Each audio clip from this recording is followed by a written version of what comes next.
Good evening and welcome to The World Where We Live, a podcast where three guys sit around and talk about things that's happening in New Zealand and the rest of the world. Tonight, of course, we are going to discuss the New Zealand election, and congratulations to Jacinda Ardern on winning the first majority in MMP history. So, from an outset, Jared, what did you really think about what has happened in this election so far? All right, now I want to kick off with this statement, and I can't reiterate this enough.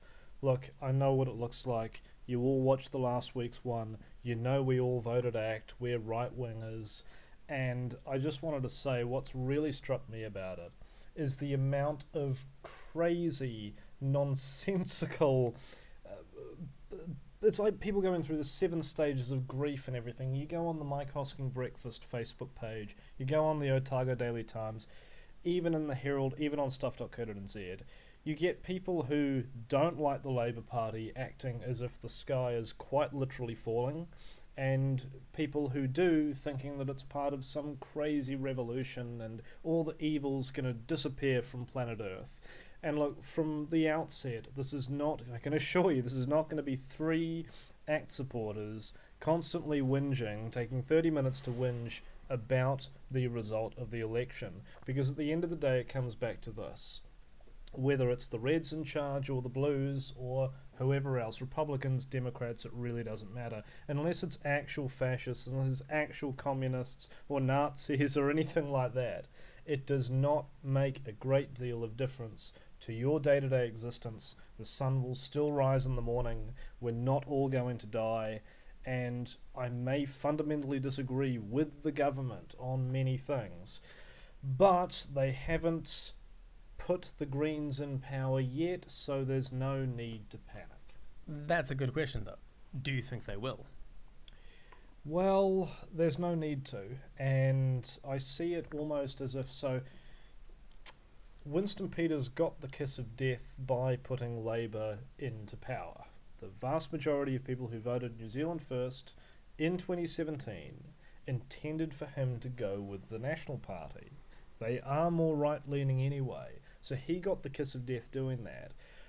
If I had any advice to Jacinda Ardern, she probably understands this anyway, but the vast majority of people who voted Labour, I don't know if it was a whole lot of National supporters not wanting the Greens to go in, but even if it wasn't, even if that's more manufactured by the right-wing aspects of the media, a lot of Labour supporters are nowhere near as radical as the Greens are.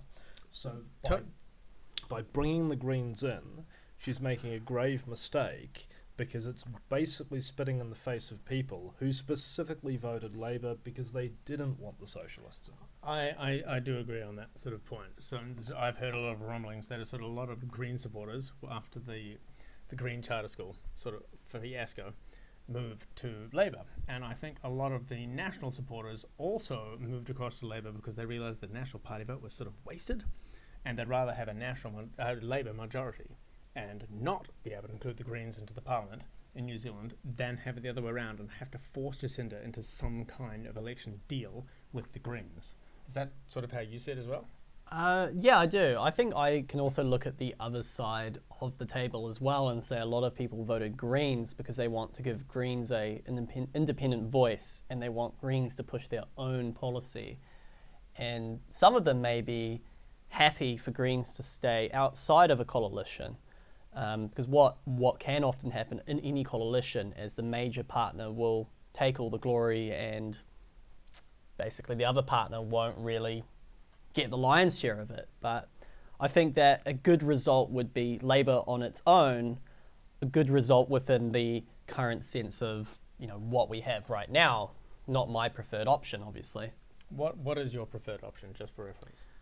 Well, I mean, under a perfect world, we would have an ACT majority, and that's it. But, Labour and National are both bringing us down. They aren't living up to what they promise us. They aren't doing what they should be doing according to their policies and according to their ethics and according to everything they stand for. So what should they be doing? Well, Labour promises to improve on social issues. So, for example, you have things like poverty, and you have jobs and you have all of that sort of stuff. So, for example, poverty under the Labour government between 2017 and 2020, poverty has actually increased. We're just talking child poverty here or general Child poverty? poverty, but I'd also think you could say poverty in general. And you could say, oh, but COVID's come along. That is extenuating circumstances. No, if you look at before COVID, it was still on a trend of upward swing, which means that Labour hasn't actually done what they're supposed to do. What they set out to do was reduce it by like 10% or some value. Everything that Labour has promised has fallen. I agree. This is generally what I tend to say about the Labour Party, and why I can't understand that so many people still vote for Labour in the first place, is that the people they hurt the most is their own voter base. They are the people that are generally worse off under Labour Party policies. But if you look at National, I mean, it's easy to say, oh, Labour's crap and National's great.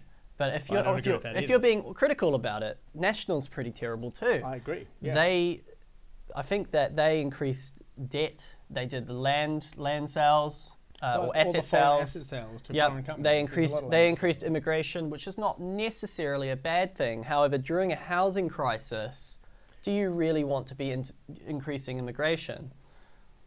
A housing crisis with an increasing number of Kiwis, actual people that live in New Zealand and don't have any other options, who are increasingly unemployed. That I have a bit of a problem with, and that genuinely is not helped by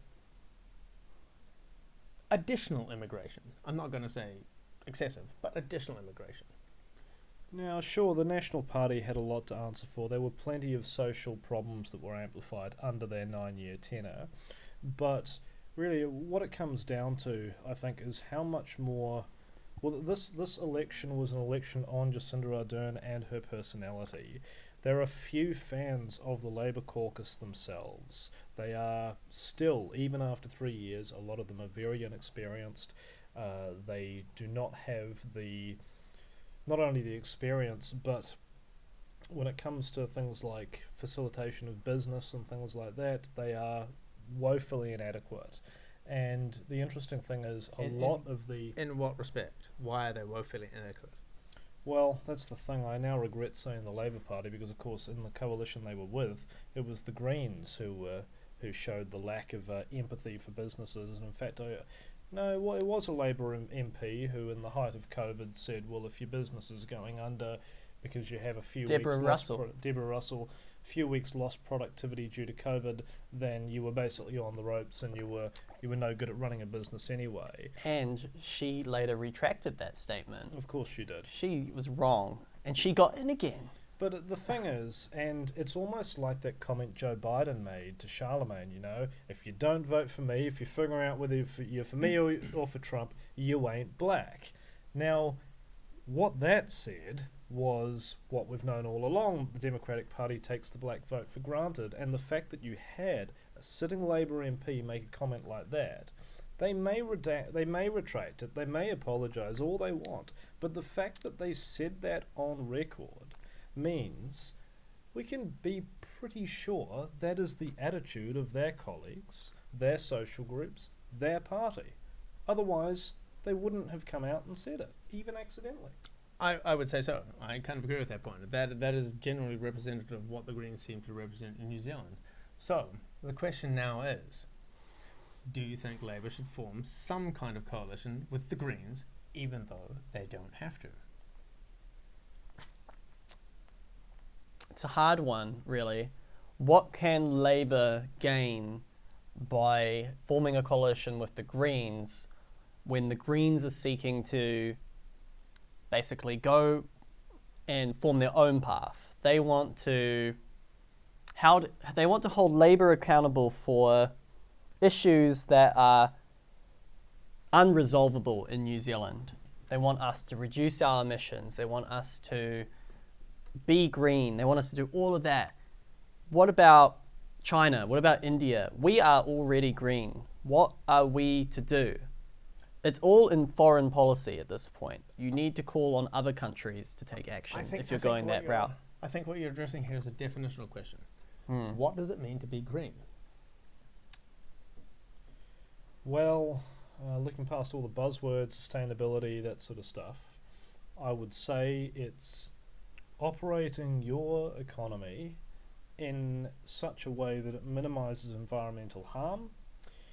The dilemma with that is, and we see this from a lot of the environmentalist groups, the kind of solutions that they propose to minimise environmental harm would also, if enacted with the kind of fervour that they would love to enact them with, would completely destroy the economy as we know it.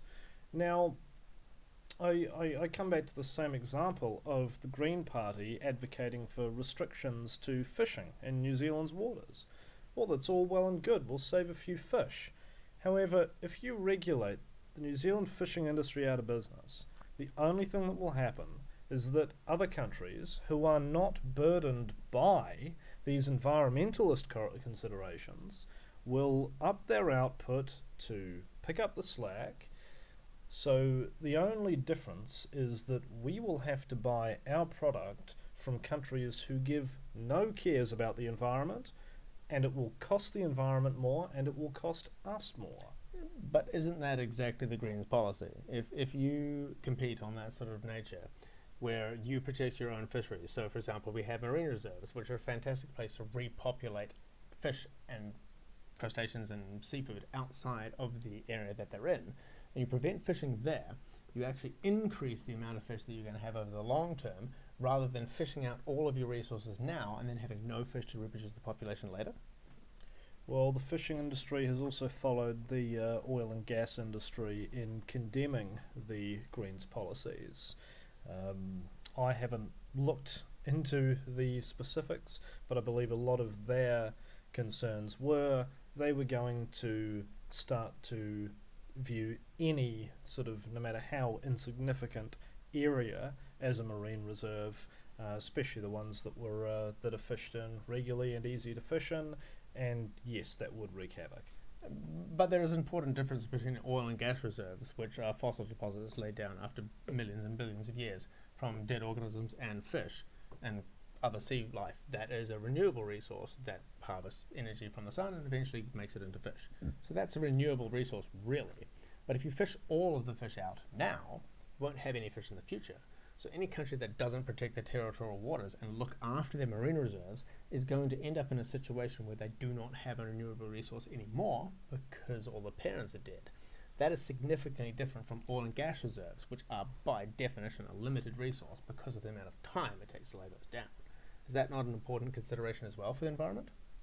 Oh, it certainly is, John, and yeah, that was really, I used the oil and gas as an example to show that a lot of these industries, and it comes back down to this, the nature of it, you have these politicians in Wellington, they've lived in cities their whole life, they know little about agriculture, they know little about fishing, about oil and gas, about business in general, and they make these decisions that look very good on paper, but in practice they are so woefully enacted that no, they don't make sense. And one thing that I really found myself nodding to during those debates was Judith Collins, who was repeating over and over, farming in Taranaki is completely different to farming in Southland. And you had these proposals by the government to put blanket rules in place for farming that didn't make any sense. Yes, and that is absolutely true. The farming in different areas is inevitably going to be different in different environments. I think she's right, though, in pushing towards technology, because that is a much more renewable sort of resource. I appreciate the fact that fossil fuels and those sort of things we do eventually need to move away from, because it is a technically finite resource. It's just so large that during, the next 500 to 1,000 years, we're never going to reach the end of it anyway. And in that time, we should have moved to more renewable sources of energy like fission and fusion. So that's where we're sort of going. But it does require the investment in this stuff right now to get there. But it is a very different situation from, say, forestry, where you can plant new trees every 2.5 years, or fishing resources, where you can allow populations to recover marine reserves. I have personally seen the increase in fish supplies in the Whitianga area, in the Coromandel, because of the marine reserves. The fish quantities and sizes and product is getting better. That I kind of agree with. I think that's actually a good thing in general to have marine reserves, but it needs to be balanced, as I think you correctly point out, with the economic cost of doing so, because we are an island nation and things are getting very expensive here. And there is a balance to be found somewhere in the middle there, rather than just being massive eco-fascists. Do you think the main issue with the Greens and any eco-fascists out there, that they will always be quick to criticize what we're doing and the effect of it, but they'll never propose a solution? Yes. So the issue, right, is we actually do have a solution, which is nuclear fission.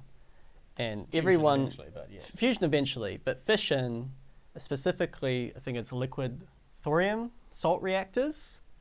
That would be my bad. That's yes. what we could do. I mean, that has no pollution, has no risk of meltdown. It's way more sustainable than plutonium and uranium, and it's doable. It's actually been done.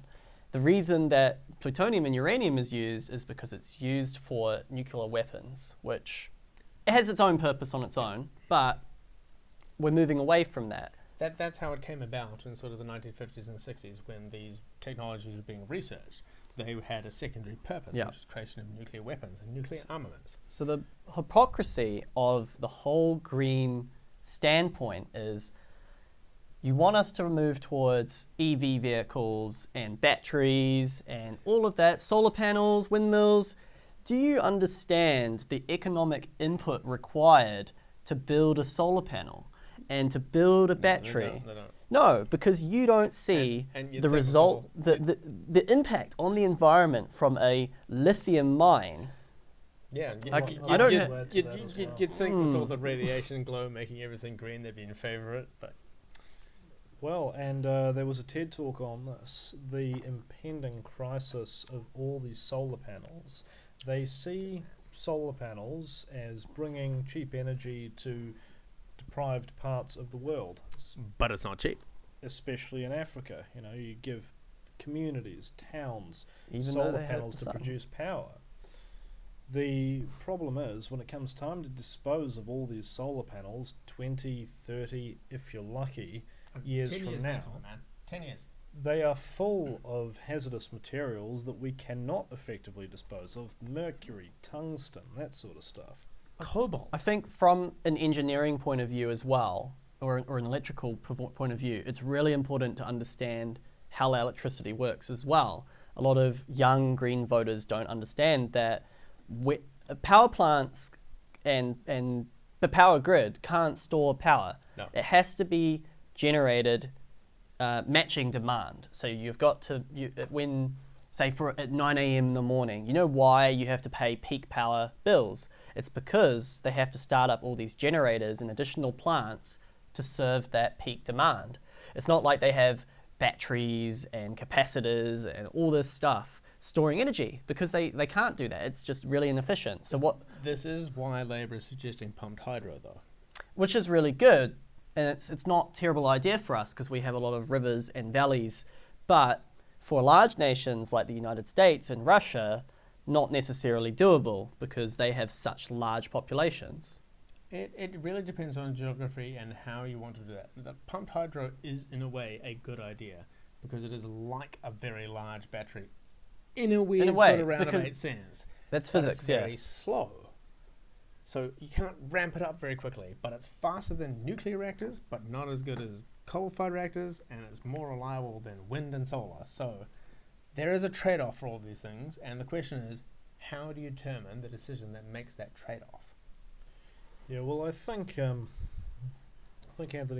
made a good point in terms of how complicated a lot of the dynamics behind this really are, and how little a lot of the politicians and especially the voting public understand these things.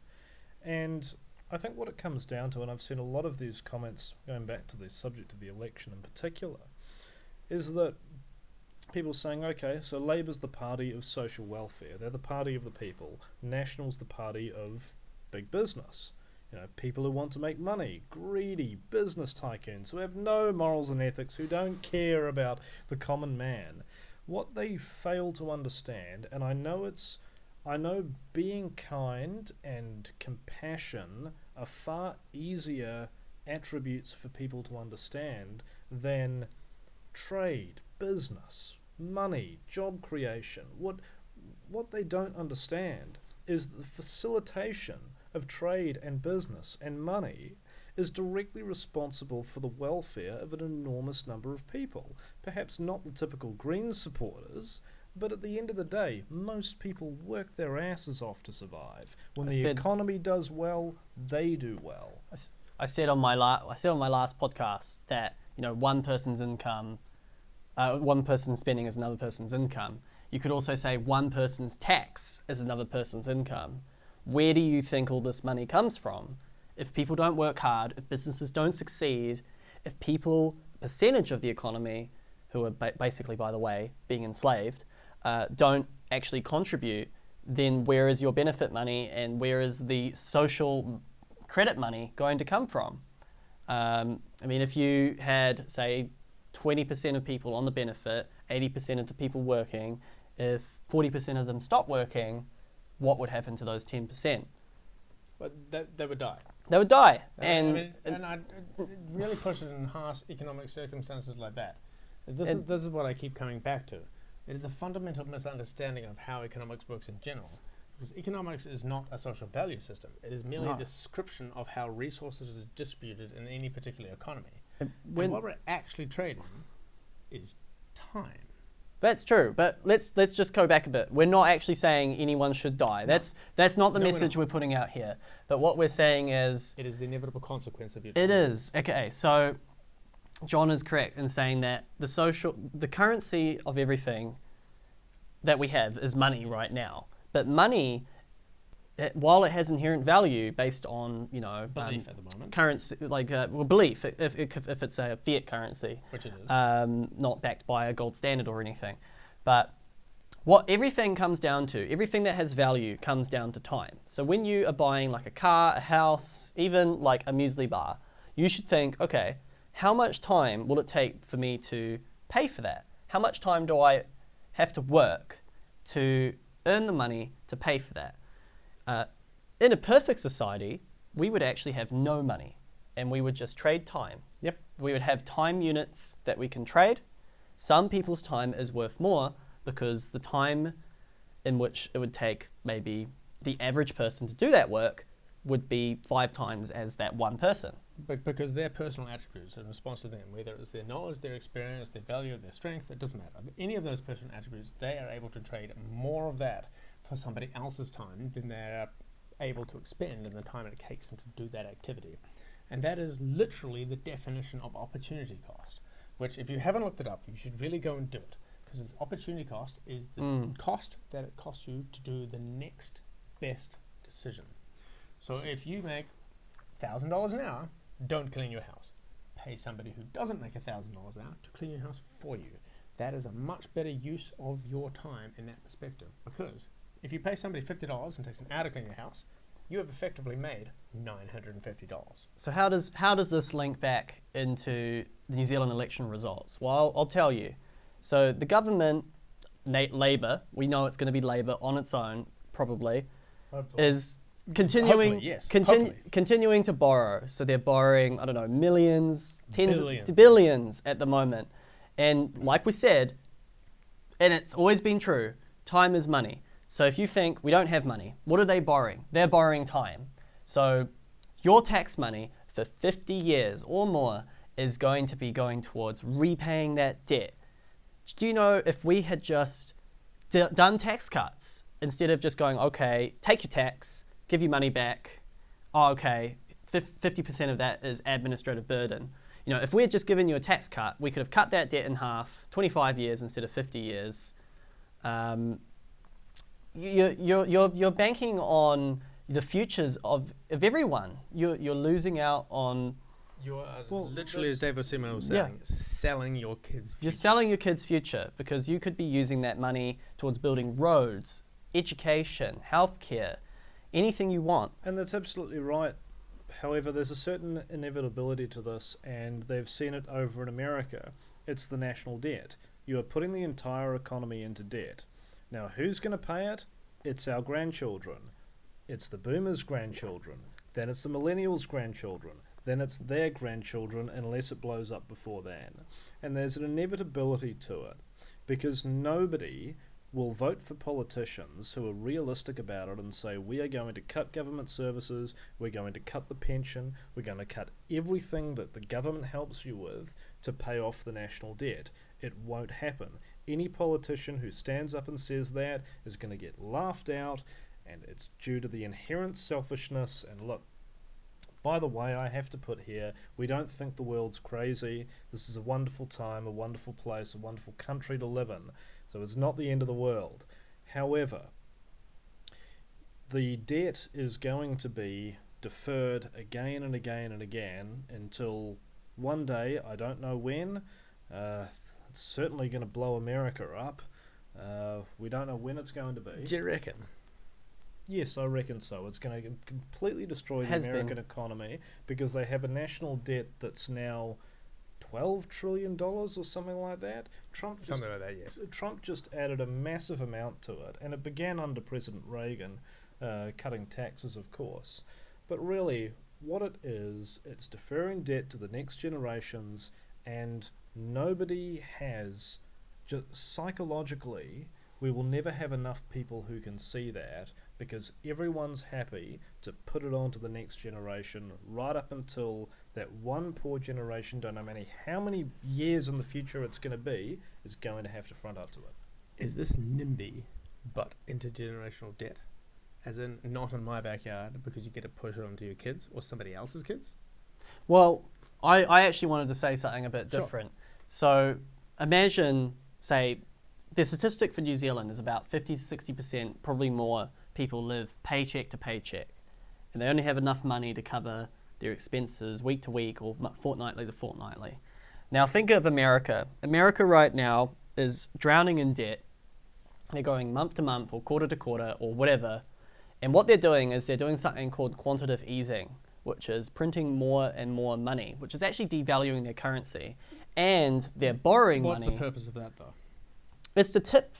They're basically right now, they're at the tip of the iceberg. They're about to collapse, but they're just delaying it a little bit because they think that it's going to pay off, and they want to avoid it now because.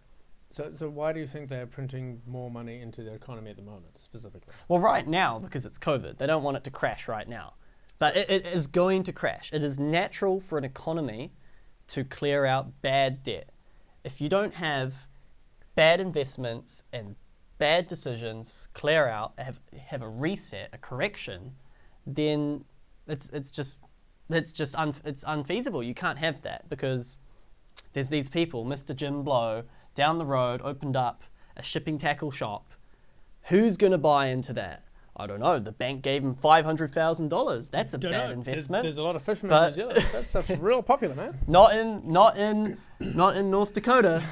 So there's certain investment. Let's hope North Dakota's in the middle of the US. No offense to fishermen in New Zealand. It's a really good industry here, but there are certain things like that, out of place investments, things that shouldn't exist. So you think that the purpose of corrections in the market is to correct for economic efficiencies that arise due to misallocation of resources?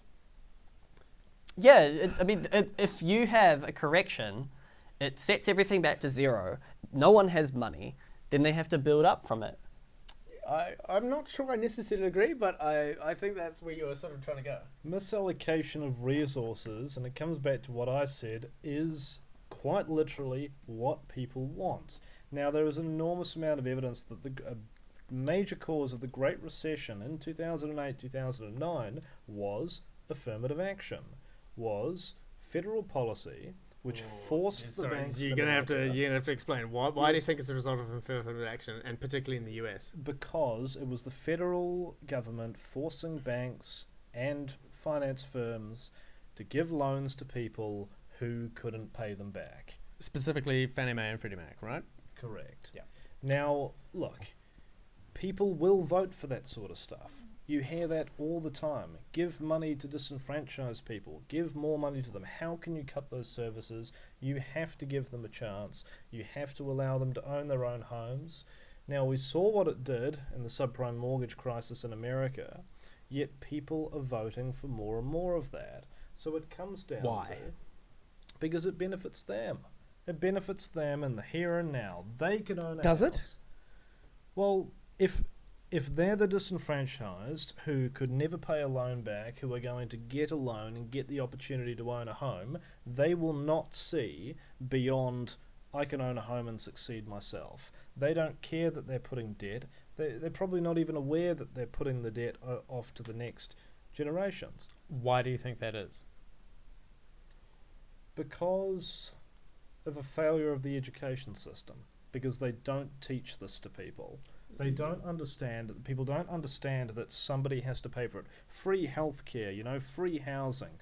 No, nothing's free. It's all government funded. And if the government fund it, you fund it. And whether you personally fund it through your taxes or your grandchildren or your great-grandchildren fund it, when the economy crashes and they have to pay the price many years down the line, there's always going to be a price to pay.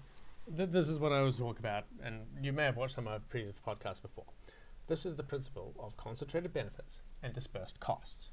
So the whole point of taxation is to take money from everybody, a very, very small amount, so that nobody cares, and then you concentrate the vast amount of wealth that you get from acquiring that taxation money in a very, very specific area. So in this case, you're specifically increasing the amount of spending in that one specific area, which is that very low decile economy, which are also very high loan risks. So you're forcing banks and other institutions who would never loan to those people in the first place, because there's no way they know from their credit history they're ever going to pay that money back, to give loans to the people in the first place.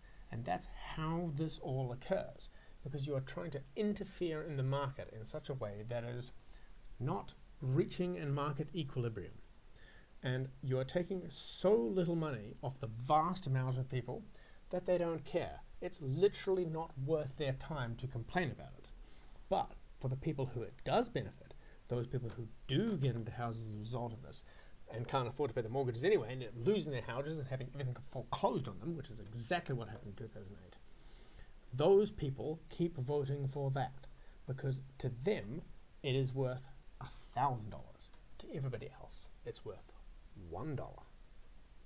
So stop voting for that stuff, because interfering in the market, reaching into the market and trying to pull these things out causes way bigger problems down the line than just leaving it to meet its own natural equilibrium.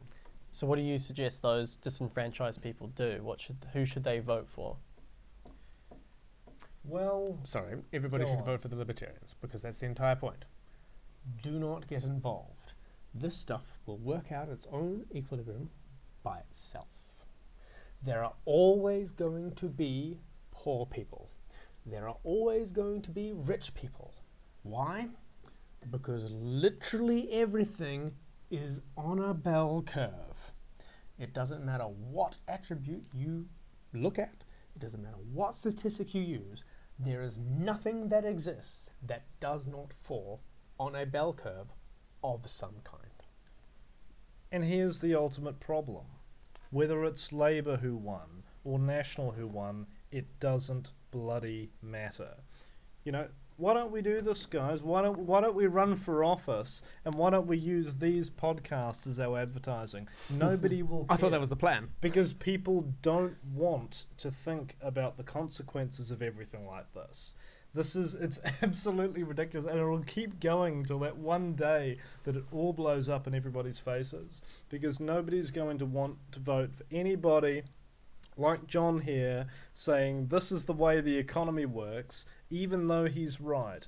So we might as well give up and just drink a whole lot of New Zealand-made beer and not really give a damn, because there's no way humanity is going to stop this. And that was the world where we live.